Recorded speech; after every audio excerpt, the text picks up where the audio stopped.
Welcome to Giant Cocktails, a podcast where two lifelong fans talk about the San Francisco Giants while drinking homemade cocktails.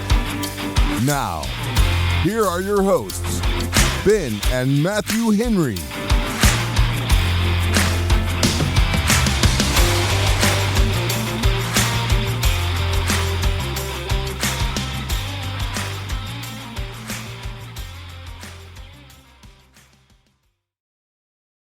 Welcome back to Giant Cocktails Midweek Review, where the bases are loaded with fun, facts, and fraternal love, especially today on National Sibling Day. I'm your host, Matthew Henry, the seasoned slugger of sports banter, and joining me, as always, is my brother, the Grand Slam guru of gaiety, the Sultan of stats, wearing a crown made entirely of game-used baseballs and wielding a scepter that's suspiciously a repurposed bat, Ben Henry. Grab your mitts and let's catch up on the latest in baseball. No brotherly bickering today, we promise. Maybe. Maybe. Fraternal love. ChatGPT, I reminded it that it was National Sibling Day and just felt like, I guess, he wanted to go there. So, happy National Sibling Day, Ben. Happy National Sibling Day to you too. I hope that's like brotherly love in the Philadelphia style. Right? Yes. Yeah. Okay. Yeah. So on that note, Matthew, from the bottom of my heart, boo, you suck. God, you're the worst. You should be fired. I hate you. Oh, we won the World Series? Oh, you're the best. I love you. And then next year, after the second day after they won the World Series, they lose 3-2. Boo, you suck. God, you're the worst. That's my impression of a Philadelphia fan. Okay, all right. Yeah. Booing Santa Claus and all that. Yeah. Oh, yeah. Santa Claus is the worst. He's the worst. All right. So before we get into the episode, I do want to ask you or comment. Apparently, no one cares about the fan experience, Ben. Nobody. They saw that title and they were like, I am not clicking on that. Folks, we had one of the worst performing episodes in years. I mean, we've been doing this as our fourth season. I can't remember how disinterested you all were about a topic as you were about the fan experience. So forget about garlic fries. We're done with that. No more talking about booze at the park. We're talking baseball today. All right. Well, let's jump into the cocktails before we start talking baseball. Okay. Ben, I'm drinking a classic cocktail called the Gimlet. And the Gimlet is as simple as it comes. It's 2 ounces of gin, 3/4 ounce lime juice, and 3/4 ounce simple syrup. Throw that all into a shaker with ice. Give it a good shake for 10 to 12 seconds. Double strain that sucker into a chilled coupe glass. Garnish it with a lime wheel. And you've got a refreshing, sweet, tart sour that is a really, really wonderful cocktail. So that's what I'm drinking today, Ben, the good old-fashioned Gimlet. And you could do a vodka Gimlet. That's also a thing, but I am sticking with gin because I prefer it. So that's what I'm drinking today. I mean, you could, but why would you? Mm-hmm. Yeah, exactly. Yeah, all right. So what are you drinking? Good. Oh, right, me. Yeah, thank you for asking, Matthew. Today I am drinking the Fitzgerald, which is making its third appearance on the show. It might be tied with the Negroni now. That means I'm drinking it all. I'm drinking it for the next 10 episodes, just so it puts the Negroni in the dust. All right, what's in the Fitzgerald? Well, I originally got the Fitzgerald recipe from a book called The 12-Bottle Bar many years ago, and it has, well, in this particular case, 2 ounces of gin, 1 ounce of lemon juice, 1 ounce of simple syrup, and then 2 to 3 dashes of Angostura bitters. I did 4 because I really like Angostura bitters and because I'm a bitter man. You put all of the ingredients into a shaker with ice, and then you shake for 10 to 12 seconds, and then you double strain that into a coupe glass, and that is how you make the Fitzgerald from the 12-Bottle Bar book. All right. It's one of my faves. I love this cocktail. In fact, I made a double, and I'm about to finish it. Well, folks, see, if you have a Gimlet, you're not too far from a Fitzgerald. So you just swap out the lime for lemon, add some Angostura, and you've got an entirely different cocktail. So try them both out. Gimlets and Fitzgeralds, that's what we're drinking today. What are we talking about today, Ben? Well, first of all, we're going to talk about what we learned from the National Series. Some good and some definitely bad, which includes our pitching highs and lows. I think that there was some things that we saw. We had a much anticipated debut. We will talk about that. And then we're going to talk about maybe someone who could be this year's Cy Young contender for the Giants. Then we're going to talk about runners in scoring position. Because the Giants have not been very good at that, and Ben's going to help us break that down. And then we're going to finish it with a lightning round topic of a few different various things. So let's jump into it, Ben. The National Series, we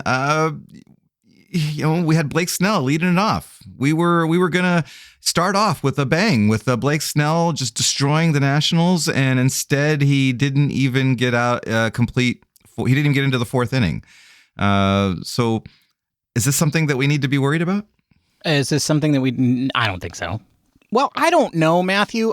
Look, I don't know. Look, okay, I'm going to be honest with you. You know what? I said a few weeks ago that I don't want to go after somebody every single episode, and then I corrected myself. I do want to go after somebody every single episode. And this episode, I'm going to go after Blake Snell.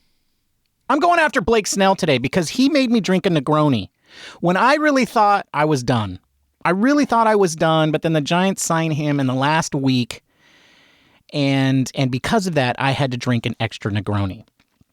But I'm also going to go after all of the people who keep talking about how great he was and how much they wanted to sign him, because now it's those same people that are telling me that for his first 9 games last year, he stunk.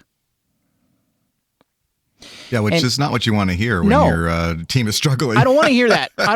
because you know what his ERA last year, Matthew, was 5.40 for the first 9 games. So he was like Patrick Corbin-esque. Yeah. Well, nobody's that bad. Let's not go that far. Let's not go that far. So my problem with Blake Snell and this scenario is that the Giants can't score 4 runs. Like today as we record this podcast, they scored 7 runs. They hadn't scored that many runs since they were in San Diego. They had scored 4 or less runs for, I think, 8 straight games? Yeah, that sounds about right. That means, and Blake Snell's ERA was 5.40, and our bullpen's ERA is about 5. That means that if Blake Snell does the same thing for the first 9 games this year, he's going to go 0-9 with this offense. So we got the other problem was like the first 6 batters that he faced, he went to a 3-ball count, and everybody was like, "Well, that's the full Blake Snell experience," and I'm like, "This sucks." If this is the Blake Snell experience, like this sucks. This is everybody's like, "Oh, we got such a bargain," and I'm like, "Wait, what? Wait, I didn't read the fine print on Blake Snell is what I'm saying, Matthew. I did not read the fine print, and now I'm a little bit like wait, what? Like I don't have power windows? I have to crank start it while I'm out in the snow, even though it never snows here? XM? What do you mean Sirius XM's not on my radio? That's right.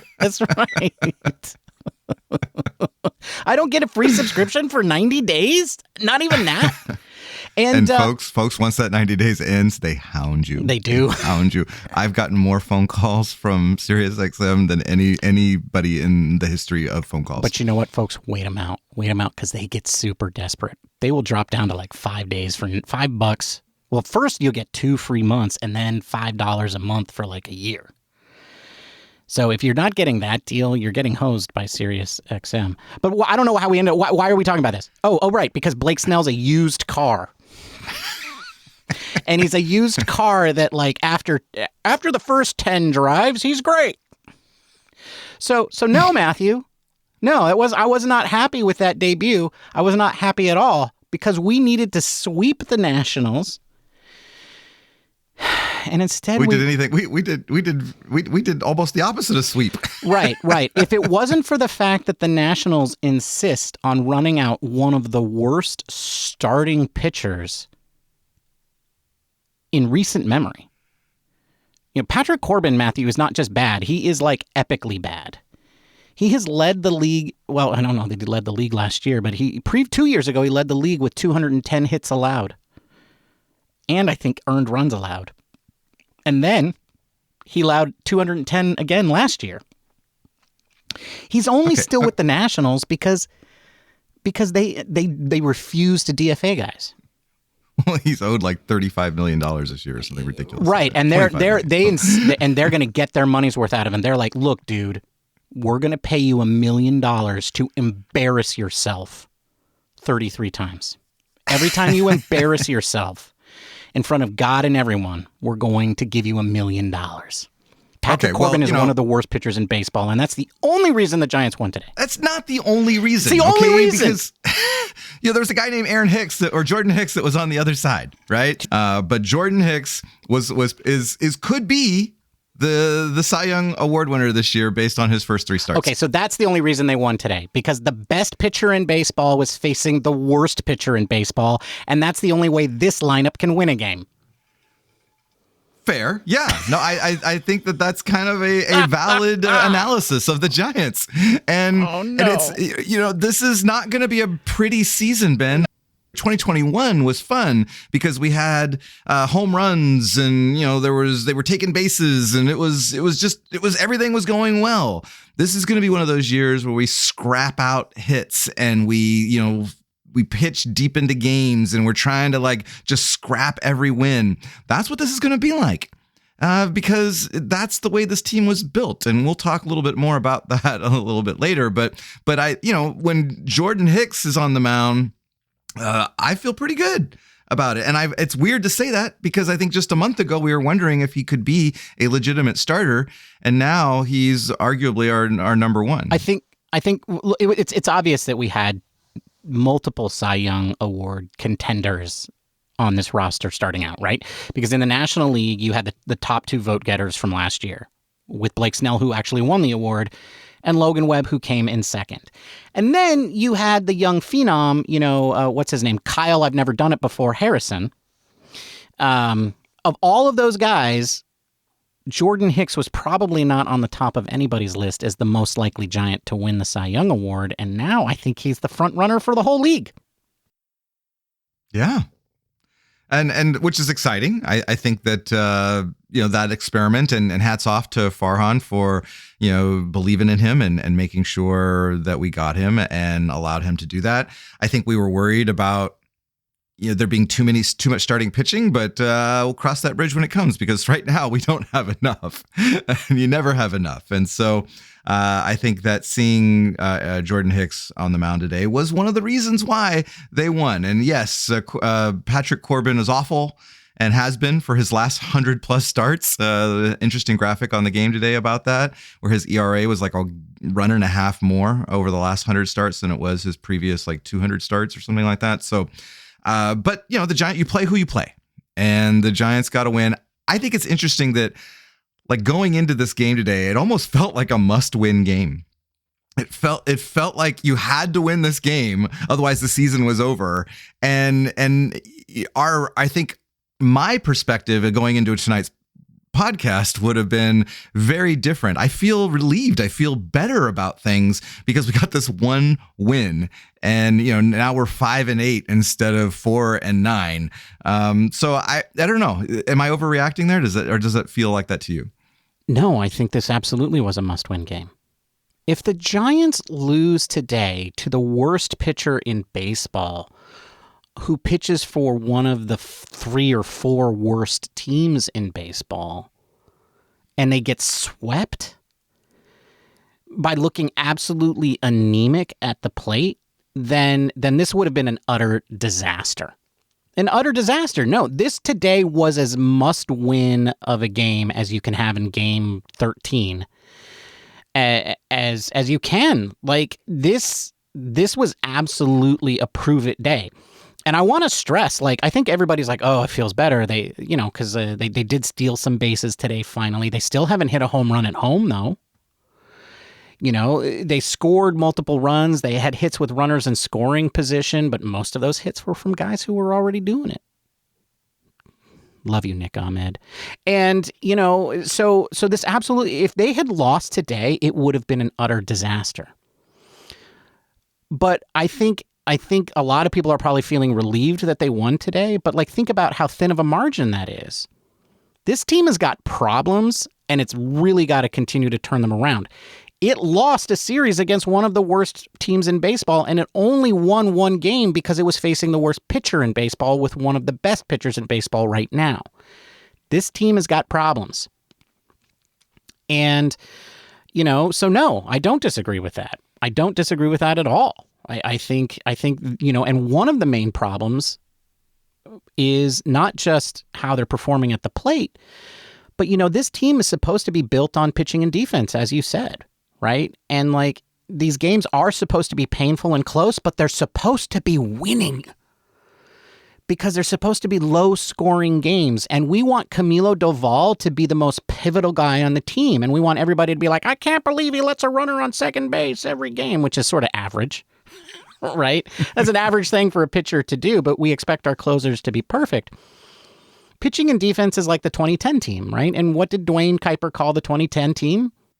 Torture baseball. Right.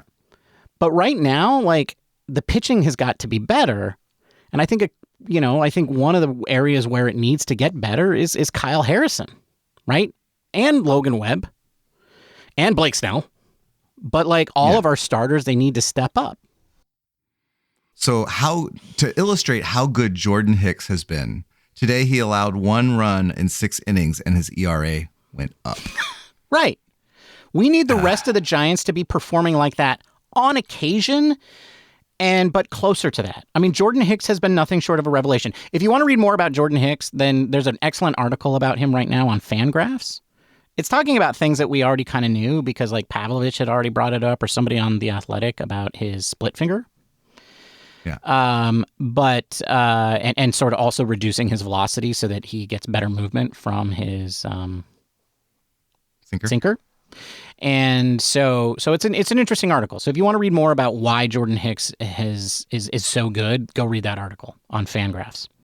So Ben, it doesn't matter how good or bad the pitching is if you only score 1 or 2 runs a game, right? And so obviously we have some problems with scoring runs. But you have done a deep dive, as you are wont to do when you are upset about things. And you've learned that there are some reasons why we have been scoring runs. So enlighten us, Ben. Well, okay. So look, there's no secret. We all know that the Giants haven't been scoring runs recently. And the main reason that the Giants haven't been scoring runs is because they haven't been hitting well with runners in scoring position. Now, here's one of the problems with that particular stat, is that stat really shouldn't be any different than your normal batting average, right? There is no such thing as a pure clutch hitter. There are no players out there that hit better when there are runners in scoring position. Nick Ahmed, clutch hitter. There are no players, except Nick Ahmed, who hit better when there are runners in scoring position than don't. Thank you. Over the long run, Matthew.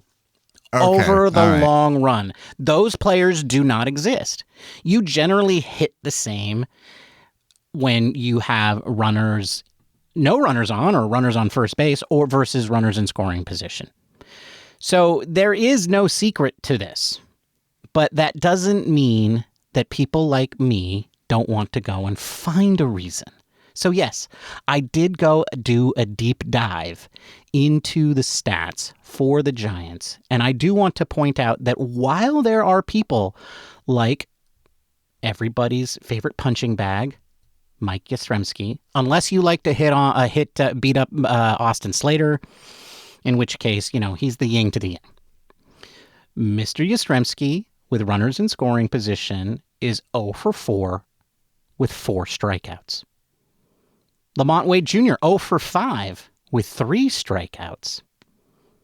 Young-Hoo Lee, 1 for 8 with no strikeouts, but he does have 3 RBIs. Patrick Bailey, 0 for 7 with runners in scoring position. Okay, so those stats aren't great, right? And those are, especially Jung-Hoo Lee and Patrick Bailey, who are hitting well outside of that, not having great luck when there are runners in scoring position. Okay, but here's the thing. The players that have had the most plate appearances with runners in scoring position are, in this order, Matt Chapman, Jorge Soler, and Thairo Estrada. Now, these stats are all before today. So these are before Wednesday. Those 3 players are all struggling to hit overall. Okay, so the main reason that the 2024 Giants suck with runners in scoring position is because the batters who have that opportunity the most are stinking overall. Now, sterling analysis there, Ben. Yeah. Well, yeah. Well, but here's the thing. I do want to point out, Matt Chapman is having some bad luck. He's hitting the ball really, really hard, and the ball's not falling. But here's the thing. He's not that far off from his normal stats, because I don't know if you know this, Matthew, but Matt Chapman is not a historically good hitter for average. What Matt Chapman does is hit home runs and walk. And he's hit a couple of home runs, and he's definitely walked a lot, but he hasn't hit a lot of home runs recently. So Matt Chapman is typically a 240 at best hitter. And last year, while his overall season stats were not that bad, his splits, besides his first month, let me just read them to you. And again, remember, everybody should have known this before he became a Giant. In April and March of last year, he hit 384. But then in May, he hit 202. In June, he hit 200. In July, the average Matt Chapman showed up, and he hit 247. But then in August, he hit 197, and September, he hit 167. So the Matt Chapman that we're seeing right now is just a continuation of that. But you know what? Despite all of that, his WAR is still positive because his defense is really effing good. So the Matt Chapman that we're getting right now, slightly below average because of bad luck, but that will probably even out as we play more games. But this is the Matt Chapman that you should expect. Great at defense, walks a little bit, and hits home runs occasionally. Okay, I'm not worried about him. His numbers will even out. The people I am worried about are the guys who look a little bit lost and are way off their normal stats, and that's Jorge Soler and especially Thairo Estrada. Thairo Estrada looks lost out there, and looking at his stats, he is swinging and missing at way more pitches than he normally does. And to his detriment, a pitch that he usually mashes, the sinker, he's not mashing, and he's also getting it quite a bit less because everybody knows he kills the sinker. And so, at the end of the day, the reason why the Giants aren't hitting with runners in scoring position is because the players that are struggling overall are the ones who are getting the most opportunities with runners in scoring position. So maybe you need to do something in the short term to shake up the lineup, which is what I think we saw a little bit on Wednesday. Although it is interesting that we saw Soler, Estrada, and Chapman still in that lineup. I think that tells you a lot about Bob Melvin. Yeah, day game after a night game, still wanting to give those guys a shot to right wrongs and to get right. And, so we saw that. I thought today was interesting in that our 8 and 9 hitters were our most prolific hitters. And which has been also one of the things. We've had a black hole in the 7, 8, and 9 spots for the last 10 games or so. So I feel like there were some good things that came out of today, particularly Tyler Fitzgerald and Nick Ahmed, the clutch Nick Ahmed. But yeah, best free agent of the offseason, baby. But maybe this leads us into a lightning round, Ben, as we wrap this up, because I think there's some things that we can cover in that. It's time for a lightning round. God, stop it. I forgot you were even here. Bob, the worst. All right, Bob. We're doing it. Okay, Ben. So speaking of Jorge Soler, he's 2 for his last 22. Yeah, going I've noticed. before Wednesday. And what if he has a Conforto / Haniger / 2023 type season? Then Wilmer will play a lot more, I guess. Do you think so? Though? Because he's only a DH. He has no other value than hitting.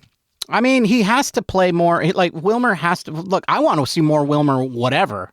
So we're going to see a lot more Lamont Wade Jr. in the outfield, I think, to see more Wilmer. I think if Jorge Soler really starts to struggle after... It's going to take a while.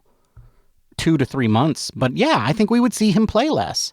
But no, he's going to be on the roster for a while. Like, he's here to stay for 2024. He's here. Yeah, he's definitely going to be here all year. Because Giants fans like me didn't want the 1+1ers. Right? Right. And so we wanted long-term contracts. So that's what we got. We got it. Yeah. You know, be careful what you wish for, I guess. But I think it's also interesting that Soler was the one player that wasn't really on pundits and fans' radar when they signed him. He seemed to be the one that had the least fit with the Giants. And we're seeing that now because Soler struggling means that there's no place for Flores. And so there's just, we don't have as much flexibility with Soler on the team. It was an awkward signing. I still don't quite fully understand it. And you know what? He's like 4 or 5 home runs away from me forgetting about it. But right now it's super obvious because he really is blocking the guy who's probably our second best hitter on the team right now, and he's not playing. Yeah, it's supposed to be a lightning round. We're on a lightning round. Okay, so next one. So Tyler Fitzgerald had a big game today. Came into the game without any hits on the season and doubled his. Now is hitting 500 for the season. Showed us a little bit why he's on the roster. Right, he played center field today, stole a couple of bags, although one of them was on a pickoff. But my question for you is, as we've been searching for offense and some of the fans on social media have been calling for Marco Luciano, would you swap Fitzgerald for Luciano at this point? No, because I want to see more out of Fitzgerald. Fitzgerald hasn't really been given an opportunity. I think Fitzgerald should play tomorrow. Fitzgerald had a great day today, so he should play again tomorrow. Now, he's a super sub who can play 7 positions, so you should be able to find a place to put him. You know, he should be able to play third base. Because he should be able to play second base. Right, because where Tyro Estrada hasn't gotten a day off, if I recall. I don't know that he's had an inning off. Yeah. I think Tyro has... We don't even know who the backup second baseman is. I assume it's Fitzgerald. It must be. It's either him or Ahmed. I would agree. I think I wasn't really sold on Fitzgerald as a major leaguer. I felt like he was one of those quadruple A kind of guys that, could have been good or could be good. He's grown on me, especially after today and seeing his athleticism. I think it was a real big impact on today's game. And if they can keep his athleticism on there, on the base pass, putting pressure on the pitchers, on the catchers, I think that he could be a really good, useful weapon for the job. Okay, one last question on the lightning round, Ben. Why did you say that Blake Snell would be ready at the start of the season when he clearly wasn't? Well, Matthew, I don't really think about things very closely. I don't really rely on logic. I'm just a head in the clouds, kind of rose-colored glass wearing optimist.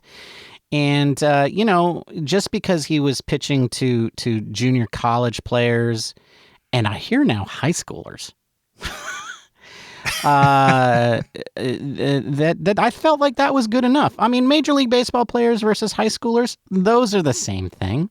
And that's why I thought it, because I'm an idiot. Oh, okay. I feel like you're projecting a little bit there.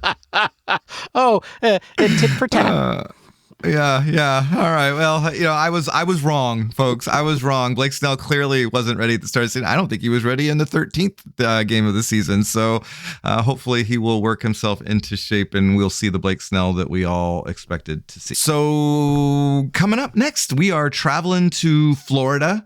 The next 3 games before our next episode will be the Tampa Bay Rays, who are 7-6. Player to watch, shortstop Jose Caballero is hitting .351 with an 11-game on-base streak. Randy Arozarena, maybe their most popular player, is struggling. He's batting .217 to start the season. And most interestingly, and maybe the most important for our Giants offense, is that the Rays pitching is dead last in ERA plus in the majors with a 72. The Giants are 25th, by the way, with an ERA plus of 84. But hey, if there's a team that you're going to get healthy with offensively, it could be the Rays, who have been struggling all season long. So look for that. And that brings us to the end of today's show, folks.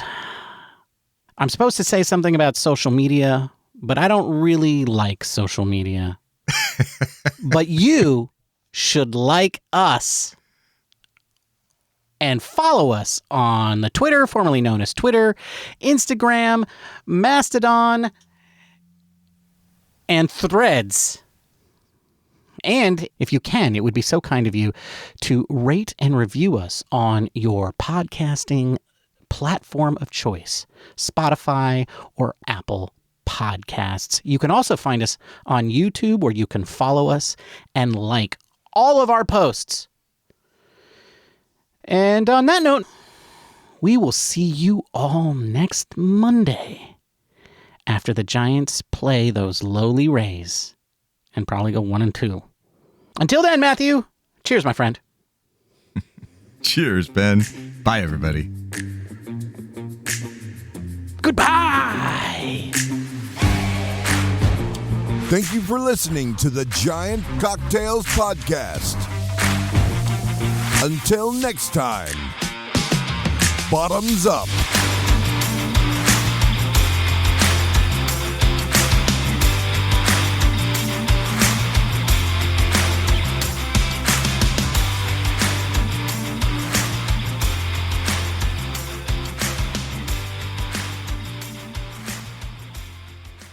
Okay, so go do that.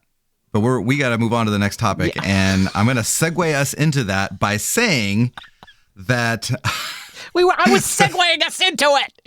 All right, well, I'm supposed to be driving the ship. No, his ERA went up. We talked about him 2 points ago. Did he just go?